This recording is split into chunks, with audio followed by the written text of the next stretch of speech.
tax, wealth tax, gift tax. Gift tax is in the form of section 56 deemed income. So therefore everything gets codified, and simple language and stability, that seems to be the objective, and rationalization of the threshold limits, slab rates, and widening the tax base.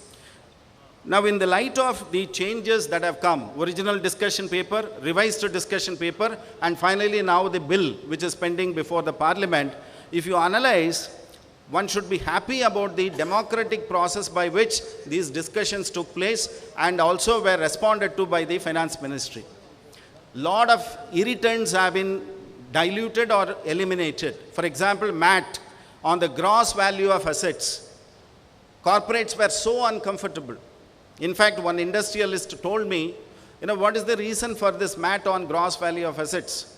So I had to tell him the objective which the bureaucracy which drafted this law conveyed. So I said, government believes that you are in custody and possession of these scarce economic resources. So it is your duty to make it profitable.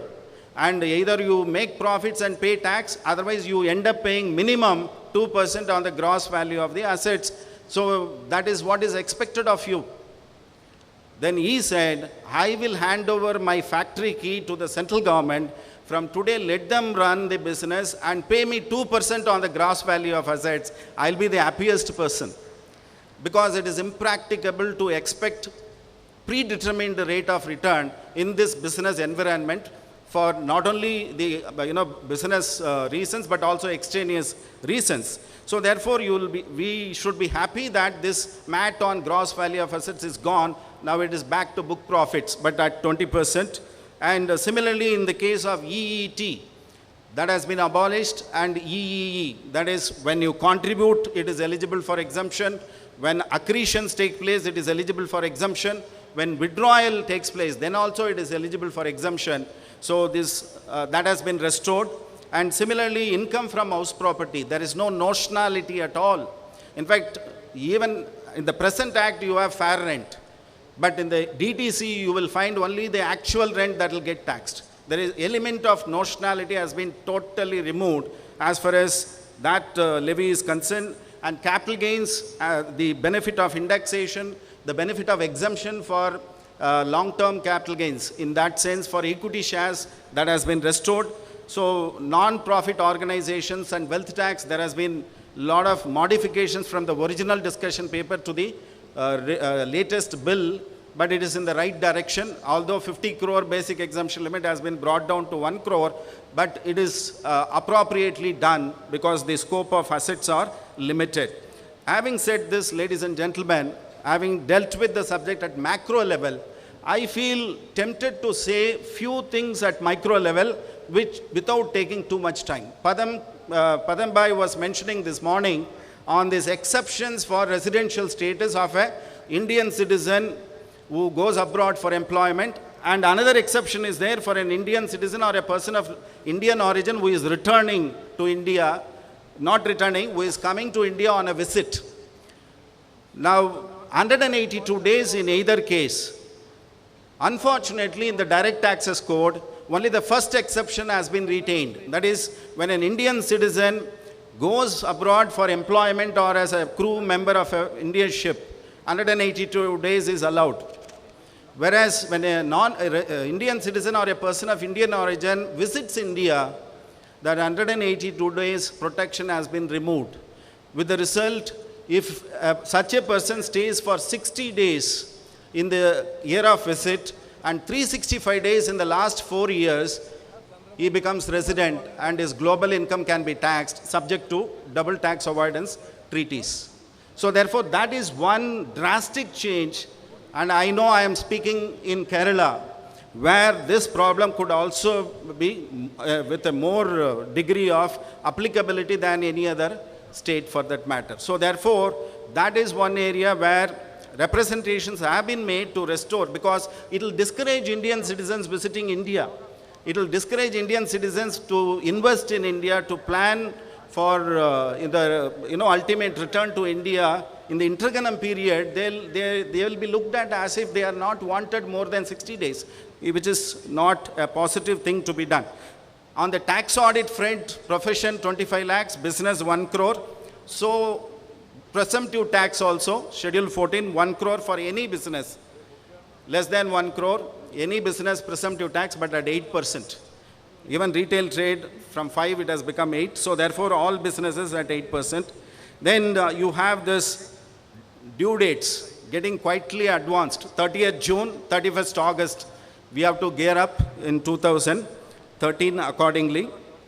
And, it is in that context, I thought, just to give the tip of the iceberg as far as the micro level aspects are concerned. Coming to the last point, ladies and gentlemen, the most disturbing factor is the GAR, General Anti-Avoidance Rules, where the commissioner is given the power to analyze the transaction in bits and pieces and reclassify it, recharacterize it, presuming that there is an objective of tax evasion. There is an element of attempted tax evasion. So therefore, every transaction can be scanned, scrutinized with an eye of suspicion. And how this power is going to be used, that is going to be a matter of concern. And no doubt they have said you can go to dispute resolution mechanism, where 3 commissioners will sit and verify the authenticity of this matter, but nevertheless, that is not an effective solution or a remedy. So that is going to be a, if this GAR is allowed to be invoked unduly, or to put it in terms of what Padam was mentioning about DTA, abuse or use, if it is used, fine, but if it is abused, this could give room for more and more corruption, more and more harassment, in terms of, disregarding the manner in which transactions are executed. It is for the businessman to decide how best to execute, in what manner to execute. So therefore, this power under GAR, I get only reminded of what Nani Palkiwala mentioned. He said, I wish the taxpayers are treated at least at par with animals, so that they'll get better protected under the Prevention of Cruelty to Animals Act. That kind of a scenario should not evolve by this GAR provisions. Ladies and gentlemen, for any successful implementation of any of these policies, be it GST or DTC, 4 limbs, 4 components are essential in any jurisdiction. So also in India. The first one is the policy, the fiscal policy should be rational, should be stable, should be fair for everybody to comply with. That is the first requirement. You will agree with me that all the taxpayers can be classified into 3 groups. One minority who will comply with the laws, even if the government says 1%, 99% is the tax rate. You live within 1%. They are born honest. They'll at any cost pay 99% because they want to sleep peacefully at the end of the day. There could be another extreme where there are people who are born dishonest. Even if the government says 1% is the tax levy, they will wonder, why should I pay that 1%? How can I avoid that 1%? Even if you admit them in the reformation school, they will reform the school. They will not change. Those people have to be tackled by investigation, prosecution, not by changing the legislation. Because what will happen, in between these 2 extremes, there is a vast majority of population who are willing to comply with the law if the laws are fair and equitable. If the law is such that the atmosphere is conducive enough to induce them to comply with the laws. So therefore, that aspect should not be forgotten. And in terms of fiscal discipline, the central government should declare to the whole world, not just to India, because the whole world is now concerned about Indian taxation system. We are not concerned as to who is right, who is wrong, even in Vodafone's case.